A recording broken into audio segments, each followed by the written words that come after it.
আসসালামু আলাইকুম রাহমাতুল্লাহ।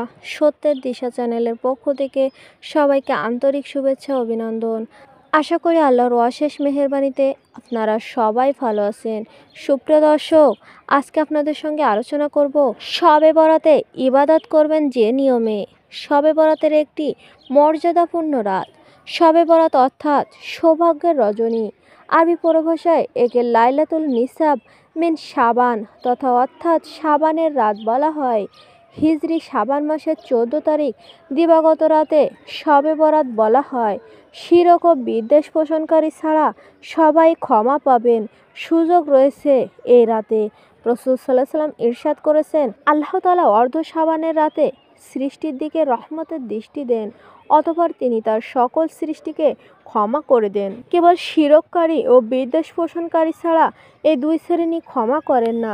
সহিহ ইবনে হিব্বান 5665, শুআবুল ইবনে বাইহাকি 3-382, হাদিস নং 3833। এই হাদিসটি নির্ভরযোগ্য ও আমলযোগ্য। কোনো বিশেষ সময়ের ব্যাপারে আল্লাহর পক্ষ থেকে রহমত ও মাগফিরাতের ঘোষণা এলে করণীয় হলো সেই সময় গুনাহ থেকে বিরত থেকে নেক আমলের প্রতি যত্নবান হওয়া, যেন আল্লাহর রহমত ও মাগফিরাতের উপযুক্ত হওয়া যায়। মন থেকে হিংসা দূর করে নিতে হবে। বিশেষ পূর্বসূরি ব্যক্তিদের সম্পর্কে অন্তর পুরোপুরি পরিষ্কার থাকা অপরিহার্য, যাতে রহমত ও মাগফিরাতের সাধারণ সময়গুলো বঞ্চিত না হয়। লাতাইফুল মাআফরিন শবে বরাতের নফল আমলের বিশুদ্ধ নিয়ম। এ রাতে নফল ইবাদতের ব্যাপারে একটি গুরুত্বপূর্ণ বিষয় হলো বিশুদ্ধ মতানুসারে নফল ইবাদত একাকীভাবে করা। ফরজ নামাজ তো অবশ্যই মসজিদে আদায় করতে হবে, অতঃপর যতটুকু নফল পড়া তা নিজ নিজ ঘরে একাকী পড়বে। এসব নফল আমলের জন্য দলে দলে মসজিদে এসে সমবেত হওয়ার কোনো প্রামাণ্য হাদিস শরীফে নেই, আর সাহাবায়ে কেরাম যুগও এই রেওয়াজে ছিল না। তবে হ্যাঁ, কোনো ঘোষণা বা আহ্বান ছাড়াই যদি কিছু লোক মসজিদে এসে যায় তাদের সমস্যা নেই, তখন প্রত্যেকে নিজ নিজ আমলে মশগুল থাকবে, একে অন্যের আমলে ব্যাঘাত সৃষ্টি হবে না। রাতে মাহফিল অনুষ্ঠানে বিশেষ নিয়মে ইবাদত করবেন না। শবে বরাত উপলক্ষে মাগরিব বা এশার পর থেকে ওয়াজ শুরু করা, এরপর মিলাদ মাহফিল অনুষ্ঠান করা সুন্নাহ সমাপ্ত নয়। কোথাও তো সারা রাত খতম সাবিন হতে থাকে। উপরোক্ত এই সব কিছু করা হয় মাইকে। এসব ভুল রেওয়াজ। এই রেওয়াজের কারণে ঘরে বা মসজিদে ইবাদতে আগ্রহী মানুষগুলো ডিস্টার্ব হয়, অসুস্থ ব্যক্তিদের বিশ্রামেও মারাত্মক ব্যাঘাত ঘটে।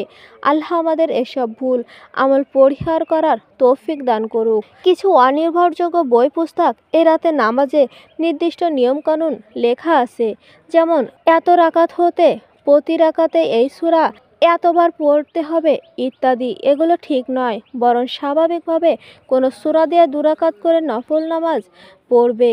মসজিদ মাজারে আলোকসজ্জা পটকা ফাটানো থেকে বিরত থাকুন।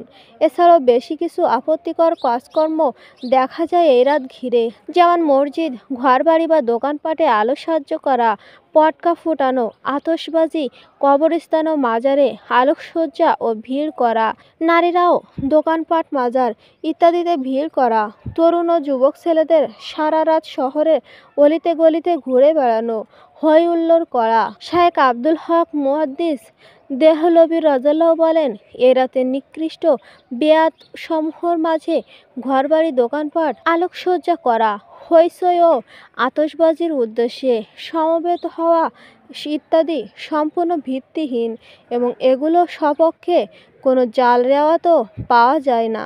সম্ভবত হিন্দুদের দেওয়ালি প্রথা থেকে তা গ্রহণ করা হয়েছে। শবে বরাতে কেন্দ্র করে খাওয়া দাওয়ার পেছনে পড়বেন না।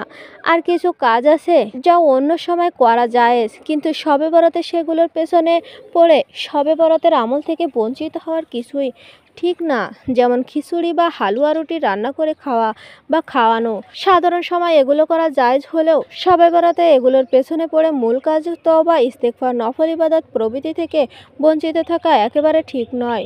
বস্তুত এগুলো শয়তানের এক প্রকার ধোঁকা, যেন মানুষ মূল কাজ ভুলে এগুলোতে ব্যস্ত থাকে। প্রসিদ্ধ তায়েবি সুয়েফান সাউন রাদিয়াল্লাহু বলেন, ইবলিসের নিকট নফরমানির চেয়েও বিয়াত বেশি প্রিয়, কারণ নফরমানি থেকে তওবা করার সম্ভাবনা থাকে, কিন্তু বিয়াত থেকে তওবা করার কোনো সম্ভাবনা থাকে না। শবে বরাতের ফজিলত শবে কদরের সমান। অনেকে মনে করে শবে বরাতের ফজিলাত শবে কদরের মতো। এ ধারণা সঠিক নয়। কোরআন হাদিসে শবে কদর যত ফজিলাত এসেছে শবে বরাত সম্পর্কে আসেনি। বিশেষত শবে কদরের কোরআন মাজিদ নাজিল হওয়ার মতো বরকতময় ঘটনা ঘটেছে। এ ফজিলত অন্য কোনো রাতে নেই। আবার অনেকে মনে করেন কোরআন মাজিদের সূরা দুখানা লাইলাতুল মুবারাকও বলে শবে বরাতের উদ্দেশ্য। এ ধারণাও সঠিক নয়। লাইলাতুল মুকাররাম বলে শবে কদর উদ্দেশ্য। সূরা কদর বিষয়টি স্পষ্ট করে দেওয়া হয়েছে, তাই বিভিন্ন কোনো ধারণা পোষণ করার সুযোগ নেই। আইএম বিজয়ের রোজা শবে বরাতের বিশেষ কোনো রোজা নেই, তবে কেউ চাইলে আইএমএ বিজয়ী রোজা রাখতে পারে। প্রত্যেক মাসে আইএম বিজয়ী রোজা রাখা ফজিলতপূর্ণ আমল। প্রতি চন্দ্র মাসে 13, 14, 15 তারিখে আইএমএ বীজ বলা হয়। শাবান মাসেও এ রোজাগুলো রাখা সুন্নত।